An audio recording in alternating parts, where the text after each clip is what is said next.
Edhe në vetëm pak minuta dhe u rithirë edhe një herë një vazhdim i radhës pas 28 orësh, me qënë se si që rëndom ka ndodhur kështu në seancat e fundit, ka dështuar sërish që të ketë votat të mjaftueshme për të kaluar nga votimi i hapur në votim të fshet, e më pas për të proceduar edhe me propozimin e kandidatit e lëvizjes vetëvendosje përkatësisht kandidatës për të zgjedhur kryekovendare. Ishin në fakt deputetët të cilët janë deklaruar edhe nga hyrja dhe nga dolën, kështu duke ditur në fakt se cili do të jetë epilogu qysh pa hyrë, ishte kryetari i Aleancës për Ardhmërinë e Kosovës, Zotri Ramush Haradinaj, i cili qysh në hyrje në fakt nuk është që ishte optimist se do të ketë ndonjë ndryshim nga herat e kaluara, por që ai në fakt më shumë komentoi edhe deklarimet e një dite më parë të kryeministrit në detyrë Albin Kurti, i cili në një deklarim të dhënë për televizionin publik u shpreh se Haradinaj dhe partia e tij në fakt kanë arritur që të kalojnë pragun vetëm pasi që ishin në bashkëpunim dhe në koalicion me nismën e Fatmir Limaj, të cilit Kurti sa jeri u referua edhe si komandant Qeliku. Duke ironizuar në një farë forme, Zotri Haradinaj tha se në fakt është edhe partia e Kurtit vetëvendosje, e cila sipas tij nuk do të mund të kalonte pragun në rast se nuk do të kishte brenda saj edhe dy parti të tjera me të cilat ka koaliciona, nëse në letrën e votimit nuk kanë figuruar si të tillë që janë edhe Guzo dhe Alternativa. Derisa me të përfunduar edhe ky takim i shkurtër, ndryshe nga herët e tjera kur ishte kryetari i Partisë Demokratike të Kosovës, Mimli Krasniqi, i cili rëndom është deklaruar i pari me pak sekonda pasi që është mbyllur seanca. Kësa here ishte deputetja Vlora Qitaku, e cila u deklarua dhe dha qëndrimet e PDK-s, kështu duke shprehur keqardhjen që edhe një takim rezultoi i dështuar, derisa e pyetur për sfidën të cilën u ka dhënë në një farë forme mbrëm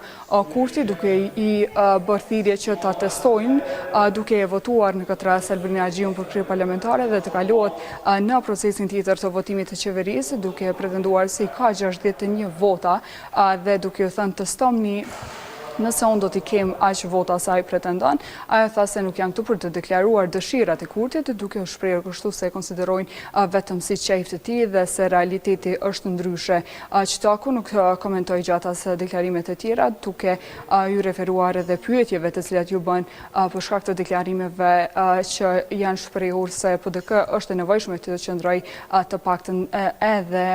një kohë dhe disa vjet në këtë rast në opozit, duke thënë se këto mbeten vetëm dëshira të Kurtit, por jo edhe realiteti në vend. Derisa nga subjekti që doli i pari ishte Mimoza Kusari Lila, që është edhe nga Alternativa, që u deklarua këtu në hall, e cila tha se në fakt po vazhdojnë të jenë bllokues partitë deri tash opozitare, duke referuar PDK-s, LDK-s, AK-s, por edhe pjesës tjetër të deputetëve të cilët nuk po marrin pjesë në votim, duke thënë se nuk po e kupton pse po vinë në kuvend për të mos votuar, derisa tha se e din se cili është misioni, por jo edhe arsyeja pse po vinë për të mos bërë asgjë në këtë rast. Ajo nuk pranoi që të jap as një deklarim, një